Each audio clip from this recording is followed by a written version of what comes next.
Finally, we're on the main event. Randy Orton versus Daniel Bryan for the WWE Championship. Two signs that I saw in the crowd that were pretty funny. One of them was Orton peaked in 2004, which is a pretty blunt statement to have. Out of all the things that this guy decided to write on his sign, he goes with that. And another one was duffel bags fear Randy Orton. Yeah. That one I think I preferred more, but him peaking in 2004 one was just as hilarious. Duffel bags fear Orton. Now, before we start getting into the match itself, let's talk about what happened right before this. At this point, we've given up on the pay-per-view. This is just a horrible pay-per-view, and there's nothing that this match can do that'll make it a good one. This could be a 5-star classic, and it would still be. That match was really good, and the Cody Rhodes thing was cool too, but the whole rest of it was garbage. Shit. Yeah. So there was rumors that there was going to be a Fandango dance-off during the night, and I was kind of expecting that to be the buffer between the CM Punk and Ryback match and the WWE title match. The next thing we know, we have a blank screen. And Dace has had some issues with Comcast, because Comcast is a horrible company. In the past, where we've had, the pay-per-views kind of acted a little bit weird, and we've had to sort of, fix the line, and we even had to duct tape it one, I think it was a Payback or something, because it just wasn't staying right where it was, and the feed kept cutting out. So we're naturally... the ghost. Yeah, the ghost. So we're kind of assuming that it's another situation like that. He goes and checks his other stuff, and, everything else is working fine. And then I start seeing all the other people talking about that they're having technical difficulties. And I go to Twitter, and everybody else is having technical difficulties. And this is right when they had, earlier in the night, announced the situation with Triple H and Stephanie McMahon not being on the pay-per-view. And Brad Maddox was afraid that the whole thing was going to turn to shit. So part of me is thinking, are they doing this because they want to make it seem like everything is going to shit without Triple H? Are they going to put this into the storyline, and Triple H is going to go, what happens when I'm not here? Everybody starts fucking up. Even the cameramen shut off their goddamn screens and everything. Far be it from me to say WWE shouldn't have done that to try to save face here, but, they didn't really think about that. Instead, they just wanted to ignore it. And if the matches ahead of time didn't kill this pay-per-view and kill the momentum going into the title match, this technical difficulty thing sure as fuck did. Well, they actually did make a comment about that when Stephanie McMahon was running down Brad Maddox on Monday night. She's like, you can't handle things with the way the match ended, the power going out, the feed being out for millions of WWE fans. So they did bring it sort of, but I think that was all just convenience. I don't think this was part of a plan at all. No. It's pretty tough to actually have all the power go out in a building, and not a safe thing to do on purpose. You could easily damage a lot of your equipment if you do that. So I honestly think something just happened. Not to get into a political rant here, but our infrastructure is not very good. It's actually amazing that we don't have more power outages. So this is probably very likely legit. Oh, no, I 100% expect it to be legit, but they should have made it seem like it was part of the plan to make themselves seem a little bit better, you know what I mean? I think it was convenience. I think it was inconvenience, kind of, because it really just showed how horrible this pay-per-view was. This has only happened once before in my recent memory, too. In 1996, In Your House, Beware of Dog, I believe it was, where half the pay-per-view actually was cut out, and they ended up having a repeat a couple of days later, where they had all the matches that weren't on the pay-per-view due to the outage that night, which I believe was Undertaker versus Yokozuna in a casket match. Or no, maybe it was Goldust in a casket match that night, as well as Shawn Michaels against the Bulldog for the title.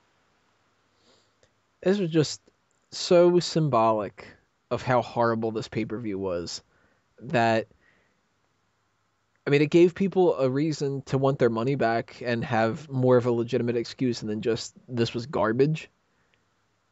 But, God, this was just terrible. And credit to Randy Orton and Daniel Bryan. They tried to have a really good match and pick up the pace a little bit, but it was dead by the time it came to them. And they had to know ahead of time, too, that there's crap leading up to this. You lost the whole feed with the technical difficulties.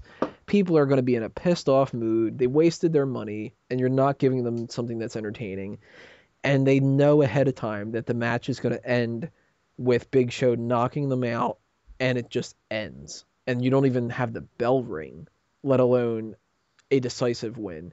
Now, I'll defend that to an extent because a lot of people are bitching, complaining about that. And I think that the fact that it's a draw kind of is fine. I think they could have handled it better. But that was the icing on the cake to this pay-per-view. For anybody who is of the mentality that the ending of a pay-per-view kind of makes the whole pay-per-view, there's a lot of people that do that. They, if the end of the night ends on a really high note, then suddenly the whole pay-per-view was so much better. And if it sucks, then the whole pay-per-view was garbage. But the people that do that thought that this was terrible. The people that had a lot of faith in this match being, a match of the year candidate or whatever, they had to have been really disappointed. And it just sums up the whole pay-per-view that this just ended up being crap. And it's a shame. Mm-hmm. Who wants to build off of what I just said? Bryan? Big Show came out and floored both guys for no friggin' reason. It was terrible. It infuriated me to the point where, as I said this to Payden, I was looking at giving up wrestling after Raw because I looked at that pay-per-view and I was like, if I had, as someone who would pay for that pay-per-view, I would have been pissed. Braden? It's just... Decent stuff between Bryan and Orton, like you'd expect. The power outage beforehand just kind of sealed the nail in the pay-per-view's coffin, but the match was good for what it was. And then Big Show.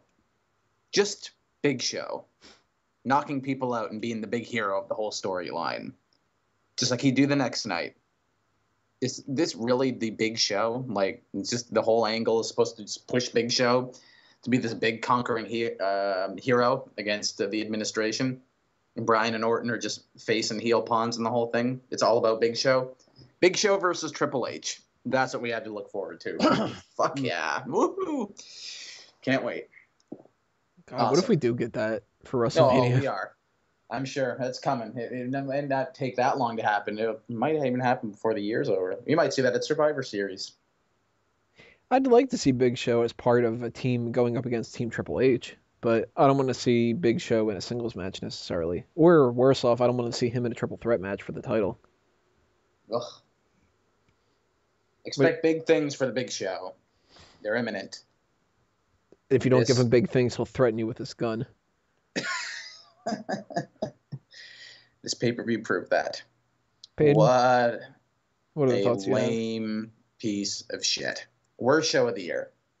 Don't think anything's going to be worse than this. It was not very good. I mean, the match itself, just talking about from the opening bell to where Big Show came to the ring, was not even all that great. It was probably the worst match between these two guys who have had a lot of matches, not just on pay-per-view, but I remember there was a series of matches they had on Raw. I remember they had one of those hardcore matches, the one that ended with Daniel Bryan getting a yes lock on Orton with the kendo stick. Mm-hmm. Those matches were all awesome.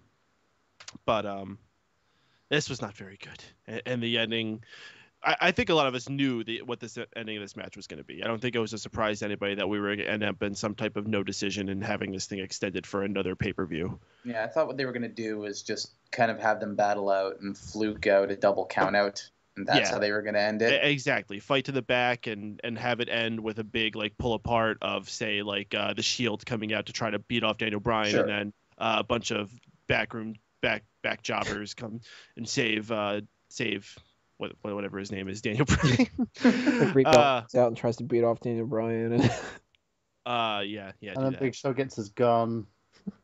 That perhaps that's a way they could have gone that I think would have been at least a little bit more favorable for people. I think that this was done so sloppily and lazily that it's left a bad taste in people's mouth. And after the very, very crummy pay-per-view that we've had leading up to this match, it was just not acceptable. This whole pay-per-view was extremely lazy, extremely unnecessary. There's just too many dang pay-per-views, and they're so dang expensive that I don't even know how they keep making money on these things, especially if they're going to be putting out a product like this. They need to step up their game. Cutting down the pay-per-views is a great way to start. I don't want to say copy TNA's model where rather than doing all the pay-per-views, they just have 4 big pay-per-views and then TV specials. In a dream world, if they got that WWE network up and running, having them on there would be perfect.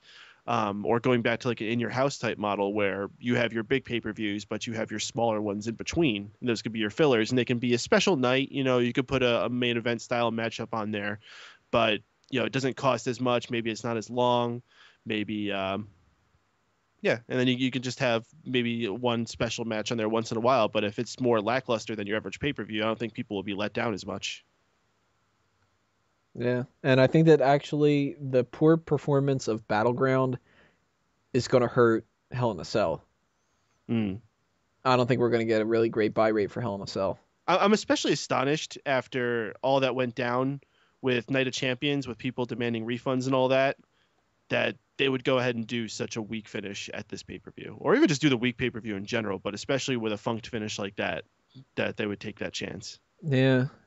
And if they were going into this knowing that they basically just kind of wanted to stall for Hell in a Cell, wouldn't they just try a little bit harder to at least make the other matches on the card mean something? So if you're going to have the pay-per-view end with something like this, where you're probably going to piss people off, wouldn't you kind of want to give them a couple of good matches beforehand, so at least they can go, well, I got my money's worth because the Cody Rhodes match was good, and this match was good, and that match was good, whatever, and not just to go, we're going to focus all of our attention on building up the Daniel Bryan thing, and we're not going to really put any thought into the other matches, and then the next week we've got like 6 matches we have to add to the card because we're running out of time. And I don't know, Bray Wyatt and Kofi Kingston, they can wrestle each other. And R-Truth and Curtis Axel, they can wrestle each other. And it really seems like you've got a whole lot of members of creative,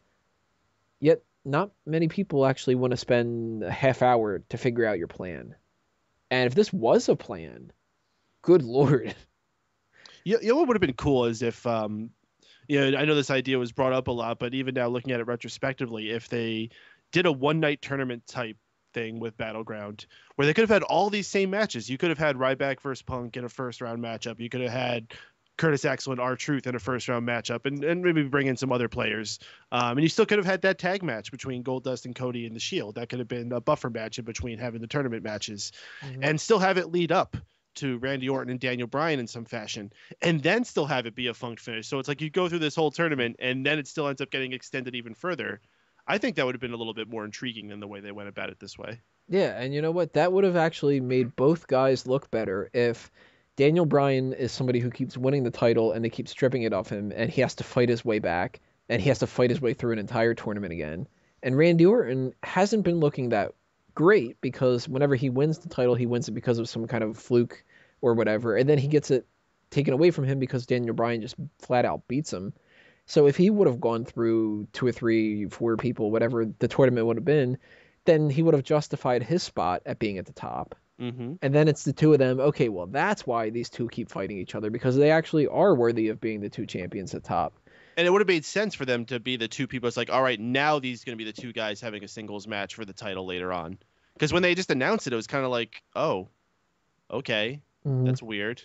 You're just going to just pick those 2 random guys to fight for a vacant title. That's odd. Yeah, Triple H could have very easily just said, look, you 2 are 2 of our big stars, and, you deserve to be in the title match if you can prove it, because now I'm starting to question it. So, you know what, there's other people on the roster that might deserve it too. So we're going to have a whole big tournament, and it didn't need to be huge. I mean, we didn't need to have 50 matches on the card, but like you said, why not include CM Punk and Ryback in there? Why not include the Miz, who wasn't wrestling at all? Throw Big Show in it. Yeah, Miz can be like Randy Orton's first round matchup because he's got to face some random people leading up to Daniel Bryan. Yeah. So that could have been a good spot for Dean Ambrose, who wasn't wrestling. Yeah. He could have been the first round matchup for Daniel Bryan. Like, they really could have done it. And they decided instead to go with a bunch of filler matches that sucked. And no wonder the episode of Raw afterward was so bad. The morale had to be awful going into that episode of Raw. So, overall thoughts, terrible pay-per-view, worst pay-per-view of the year, and I haven't really liked any of the pay-per-views this year for the most part. SummerSlam was a little bit of a difference. I think Money in the Bank and Payback were kind of like, okay, you had a little bit of time there where things were building up better, but this is just above and beyond worst pay-per-view of the year. Worst pay-per-view I've seen in a very long time, so shame on whoever was responsible for that. This is the worst pay-per-view since I believe it was No Mercy 2007, where they did that whole ordeal with the WWE title bouncing between Randy Orton and Triple H 3 times. That was fucking God. awful. Don't was remind so me that awful. that pay-per-view existed. Whew. Yeah. Terrible. So that about wraps up all of our Battleground review. Shame for everybody who had to sit through all the negativity if you're one of the people that doesn't want to do that necessarily, but promise we don't do that for every single pay-per-view, just the ones that are so bad like this one. That's random dude telling you that your subscription's got you. I'm going to unsubscribe because you people are so negative. Right, yeah, exactly. It'll For a happen, terrible I'm sure. show. It deserves it. But I'm sorry. hopefully Hell in a Cell will not be as bad, and we're going to all go into Hell in a Cell hoping that it's better, and if it isn't, we'll run that down too. But if it's good, then we'll sing all the praises that we can. But Anything's got to be better than that piece of crap Battleground. yeah, if they find a way to make that worse, then good lord. But that'll do us in for Battleground, and we need to do a quick rundown of the Fantasy League. So for those that don't know, we are having a bit of a Fantasy League going on with a bunch of different members of the Mega Powers Collective from Smark Out Moment and from Keeping Kayfabe. So I'm going to pass this along to Peyton. Go ahead and fill us in on what the current rosters are. Everything. Well, things continue heating up. These numbers are as of Battleground, so these do not yet include this week's editions of Raw and SmackDown. These are just leading up to the end of Session 5, as we call them. We have sessions that are basically pay-per-view to pay-per-view. And currently those scores are in first place, Chris Jester with a tremendous 810 points. Tony Mango is in second place with 585. I am sitting pretty at third place with 400 points. Tight behind me is Michael Burhan with 390. Dropping down a bit into fifth place, we have Braden Mayhew with 200 points. Miguel Leon still sitting down pretty low with 80 points, though he is making his comeback. And hey, he got to overtake what's now known as Team Steven Wago, which is 75 points. But with a new manager, hopefully this team can pull themselves out of this slump and get themselves back up there. Matter of fact, he made a change for he's going to drop Chris Jericho for Goldust. So we'll see how that pans out for Team Wago.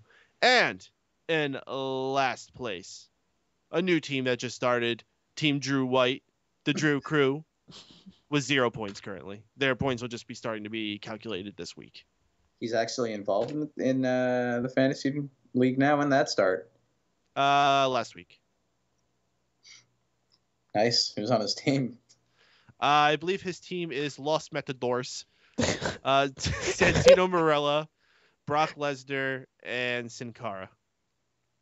I see bright things in that team's future. Oh, yes. All right, guys, that's the rundown of the Fantasy League. Obviously, we'll update you guys going into Hell in a Cell. TNA has nothing to do with this whatsoever, so we will not be really giving that rundown for TNA's Bound for Glory next week. But any kind of pay-per-view stuff, we'll always give you a breakdown of what's going on with that. And that'll lead us into the final thing we need to take care of this week, the plugs. First plug of always, the Sign Me Up initiative. If you bring a Smark Out Moment sign to any kind of a wrestling event, doesn't matter what it is or what company it is, if you send a picture or video of it to me, I will put it up on the next week's episode of Smack Talk and on the website.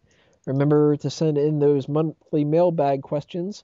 Leave those comments, subscribe on YouTube and on iTunes, so on and so forth. And I'm going to bring this back around to me a little bit later, but for now I'm going to pass it on to Braden. Yeah, as usual, you can subscribe to my YouTube channel. It's www.youtube.com/SpoonBeast for any recent news in terms of Nintendo and gaming. Sometimes the topics very rarely delve into other things. Maybe they'll start doing that this fall. Who knows? You can also follow me on Twitter @SpoonBeast. And also, I'm sure you'll get this plug at least once or twice more before the end of this whole thing. Please visit Tony's alternate site, www.fanboysanonymous.com, for everything geek. Keep supporting Smark Out Moment, Smack Talk, everything as well that's involved with Mega Powers Radio. Keep tuning in, folks. Bryan.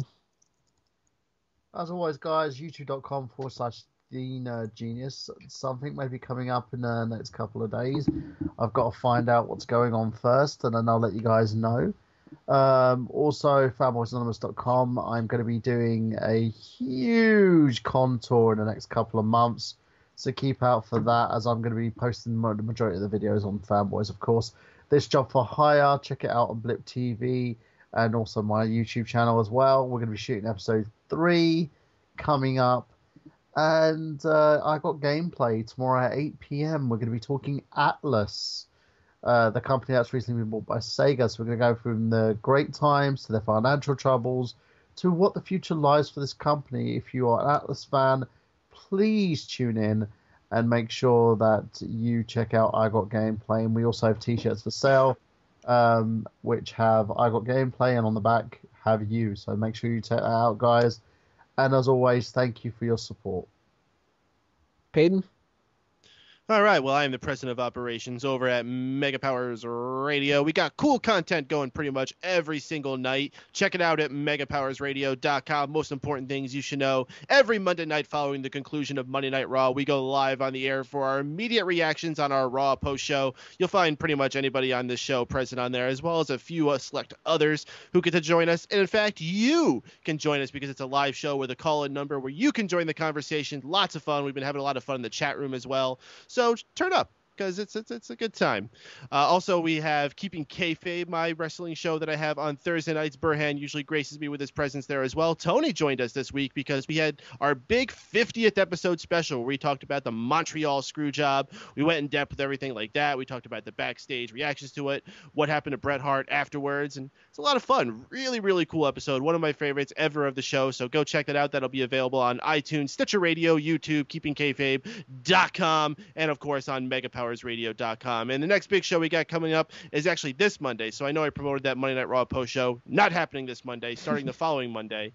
This Monday, the Daceman show is going to be taking over Monday night, and they're going to be having Laura Plays Video Game Music, one of those pretty young ladies that you see on the internet who plays violin and piano to video game music. She's going to be talking about her experience with that. It's going to be a good time. So please tune in, megapowersradio.com. All right, guys, if you're interested in everything else going on under a mango tree, make sure you check out outonlimbs.com for my viewpoints on everyday life, fanboysanonymous.com, your source for all things geek-related. Make sure you check out the A Mango Tree and Tony Mango's social media accounts, Twitter and Facebook, and so on and so forth. And I want to give a thank you to everyone who was a part of the panel tonight and all of you for listening. As always, thank you very much. Can't do this without your support. Love you guys. Next week, we are going to have our monthly mailbag where we answer all your questions, as well as the TNA Bound for Glory pay-per-view predictions. So if you're interested in our viewpoints for TNA, because we didn't talk too much about it this week, make sure you check out the next episode. But for now, this has been another Smark Out moment, and we are being counted out. Adios, everybody.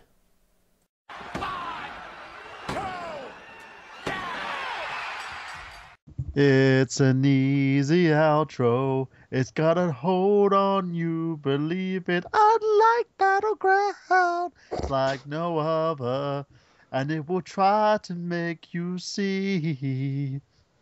It's an easy outro. It's not like TNA, believe it. It's so simple. All you have to do is sing the notes.